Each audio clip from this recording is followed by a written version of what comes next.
Ngay khoảnh khắc pháo giao thừa vang lên, một nửa Việt Nam bật khóc vì Tết, còn nửa còn lại chuẩn bị nổ súng.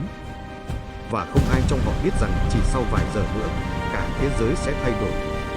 Năm 1967, chính quyền Mỹ và truyền thông đại chúng liên tục đưa ra những tuyên bố lạc quan. Trong các báo cáo gửi về Washington, được lưu trong tuyển tập quan hệ đối ngoại Hoa Kỳ giai đoạn 1967 đến 1968, tướng Westmoreland khẳng định: "Chúng ta đang nhìn thấy ánh sáng cuối đường hầm, đối phương đang sụp đổ." Người dân miền Nam, sau bao năm chiến tranh, hy vọng lệnh ngừng bắn Tết sẽ đem lại đôi ngày yên ổn hiếm hoi.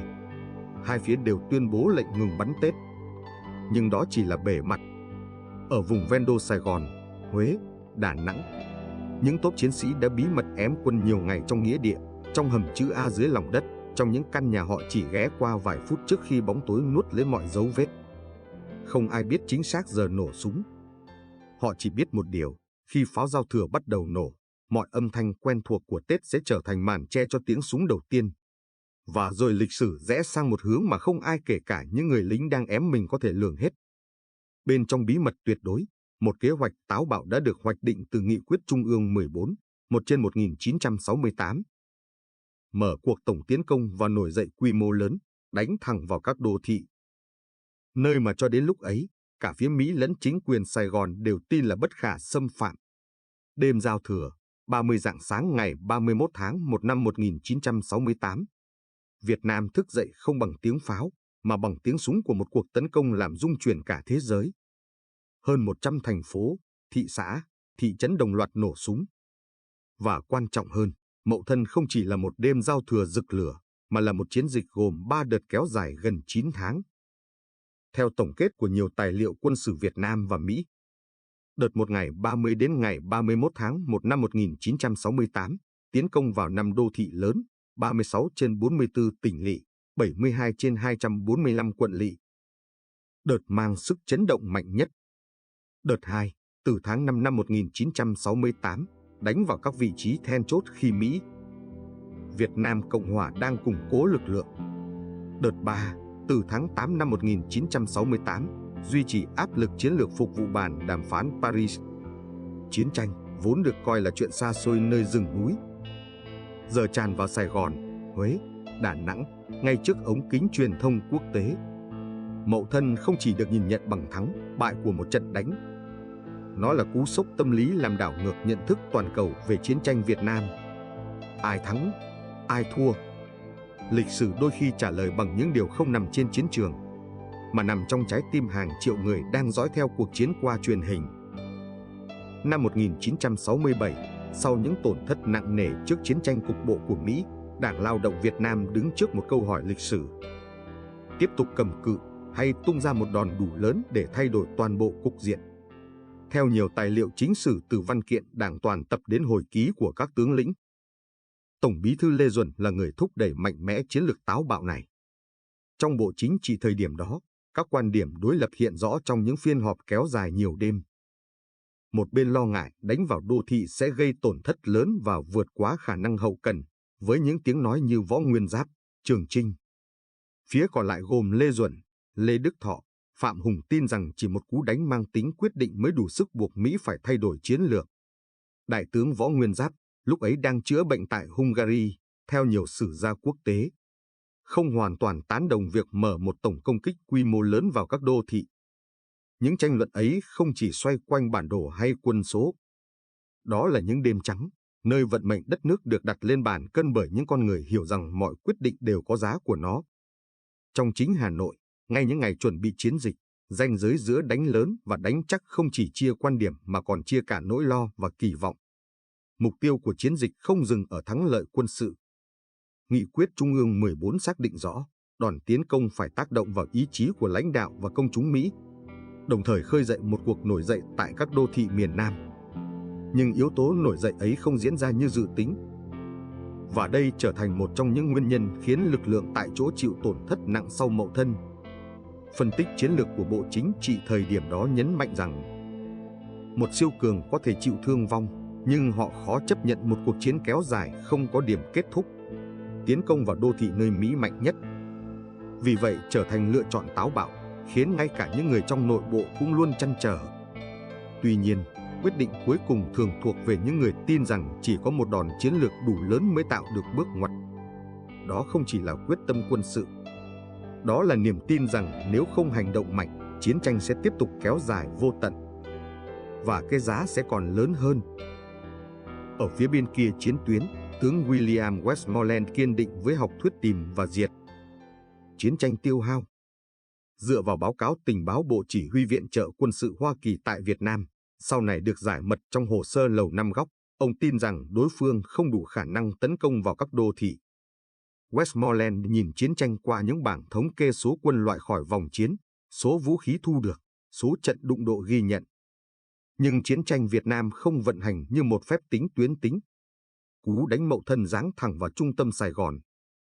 Với hình ảnh đặc công tấn công đại sứ quán Mỹ, đã khiến truyền thông phương Tây sửng sốt.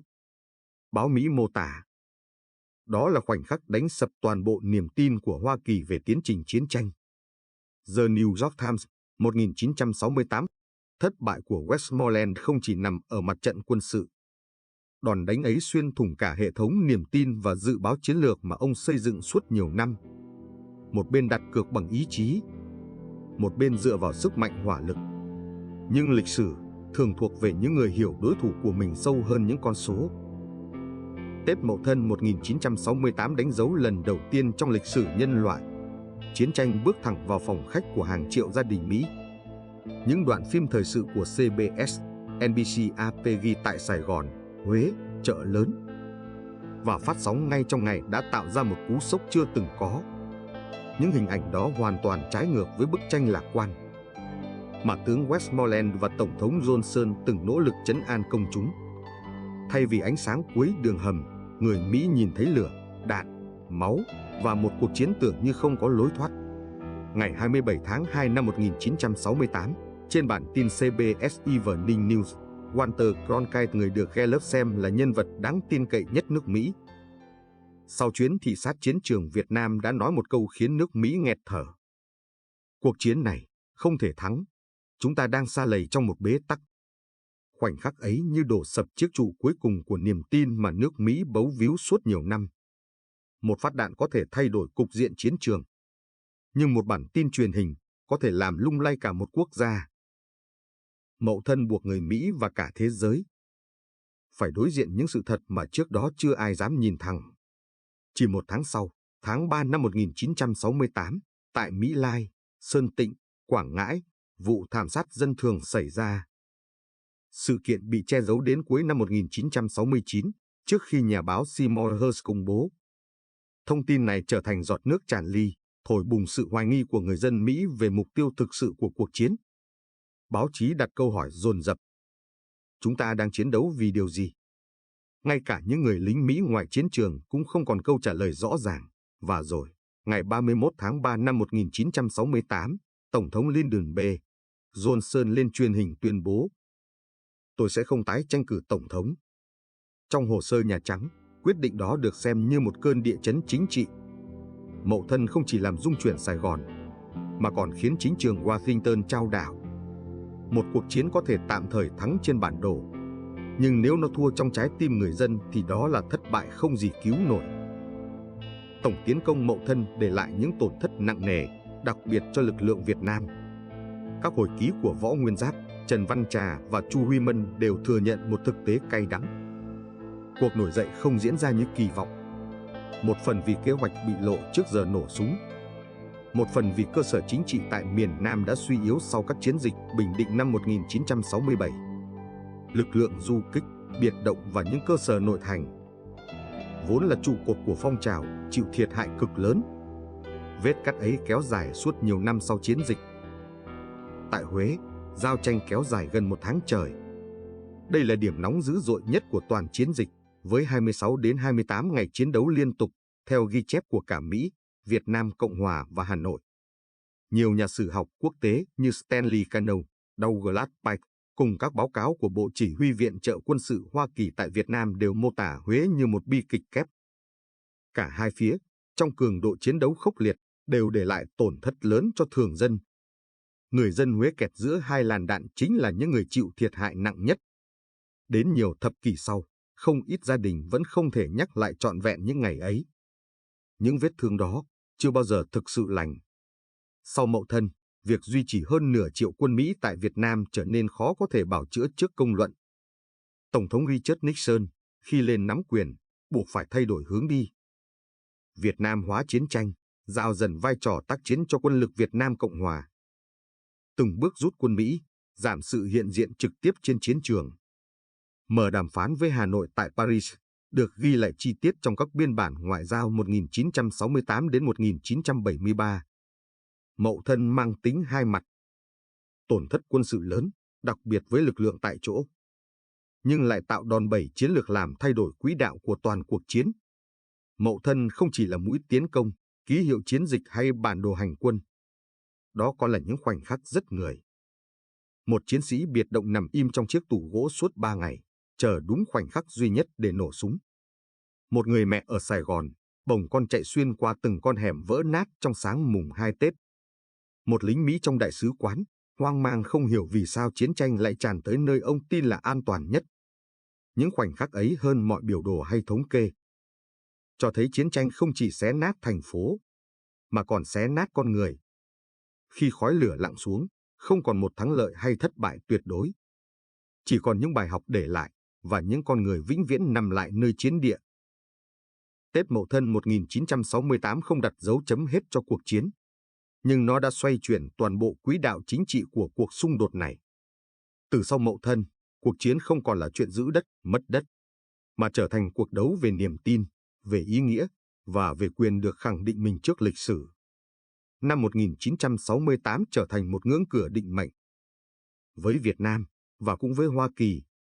Với Việt Nam, đó là cái giá hy sinh nặng nề, nhưng cũng là lời chứng rõ ràng nhất cho quyết tâm không khuất phục. Với Mỹ, đó là khoảnh khắc nhận ra sự hạn chế của sức mạnh quân sự. Hỏa lực không thể thay thế được lòng dân, càng không thể bù đắp cho một niềm tin đã rạn vỡ. Điều quan trọng nhất mà Mậu Thân để lại không nằm ở số điểm bị chiếm hay số giờ kiểm soát lãnh thổ, mà ở việc nó buộc cả thế giới và đặc biệt là nước Mỹ phải nhìn thẳng vào điều cốt lõi. Một cuộc chiến sẽ không bao giờ thắng bằng bom đạn nếu người trong cuộc đã đánh mất niềm tin để tiếp tục. Những con người đã ngã xuống trong khoảnh khắc giao thừa năm đó, đã góp phần định hình một tương lai mà họ không còn cơ hội chứng kiến. Đó là sự nghiệt ngã của số phận, và cũng là ký ức khiến mỗi lần nhắc đến Mậu Thân, trong lòng chúng ta lại trầm xuống một nhịp. Mỹ rút dần quân, nhưng chiến trường thì chưa hề lắng lại. Điều gì xảy ra khi kế hoạch Việt Nam hóa chiến tranh được triển khai? Vì sao, dù Hiệp định Paris 1973 đã ký kết, chiến tranh vẫn tiếp tục kéo dài cho đến năm 1975? Tập 10 Hậu Mậu Thân, Việt Nam hóa chiến tranh Hiệp định Paris. Hẹn gặp trong phần tiếp theo của Tâm Linh Kỳ Mộc.